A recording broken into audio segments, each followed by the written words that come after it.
Sub registrar ఆఫీసులపై 2 రోజుల సోదాల్లో ACB అధికారులు ఏం గుర్తించారు?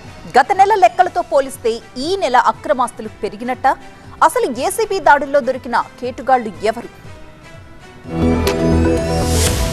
ఏపీలో అవినీతికి అడ్డాలుగా మారిన సబ్ రిజిస్ట్రార్ ఆఫీసులపై ఏసీబీ కొరడా ఝులిపిస్తోంది. ముఖ్యంగా లంచాల రుచి మరిగిన సబ్ రిజిస్ట్రార్ల అక్రమాస్తుల డొంకల్ని కదిలిస్తోంది. గత నెలలో 120కి పైగా సబ్ రిజిస్ట్రార్ ఆఫీసుల్లో చేపట్టిన సోదాల ఆధారంగా ఇప్పుడు మళ్లీ ఏసీబీ దాడులు కొనసాగుతున్నాయి. సబ్ రిజిస్ట్రార్లు టార్గెట్ గా ఏపీలో 2వ రోజు కూడా ఏసీబీ సోదాలు జరిగాయి. విశాఖపట్నం, విజయవాడ, భోగాపురం, సత్యసాయి జిల్లా చిలమత్తూరులో అధికారులు ముమ్మర సోదాలు జరిపారు. పెద్ద ఎత్తున అక్రమాలని గుర్తించి నగదు, బంగారం సహా ఆస్తుల్ని సీజ్ చేశారు. 4 జిల్లాల్లో 14 చోట్ల సోదాలు జరిపారు. అవినీతి రుచి మరిగిన అధికారుల బ్యాంక్ ఖాతాలు, లాకర్లు పరిశీలించారు. సబ్ రిజిస్ట్రార్లు సిబ్బంది సమక్షంలోనే బ్యాంక్ ఖాతాలని పరిశీలించినట్టుగా తెలుస్తోంది. సోదాలు మొత్తం ముగిశాక సబ్ రిజిస్ట్రార్లు, సిబ్బంది అరెస్టు, వారి ఆస్తుల స్వాధీనంపై ఏసీబీ ప్రకటన చేయనుంది. సబ్ రిజిస్ట్రార్ కార్యాలయాల్లో అవినీతి అక్రమాలపై వెల్లువెత్తుతోన్న ఫిర్యాదులతో గత నెల ఏపీ వ్యాప్తంగా ఏసీబీ సోదాలు చేపట్టింది. ఆకస్మిక సోదాల్లో లెక్కల్లో చూపని భారీ నగదుతో పాటు రిజిస్ట్రేషన్ల ప్రక్రియలో అనేక అక్రమాలు, రికార్డుల్లో తేడాల్ని గుర్తించారు అధికారులు. చాలా చోట్ల ప్రైవేట్ వ్యక్తుల్ని నియమించుకుని అక్రమాలకు పాల్పడుతున్నట్టుగా బయటపడింది. ఏకంగా సబ్ రిజిస్ట్రార్లే వసూళ్లకు పాల్పడుతున్నట్టుగా తేలింది.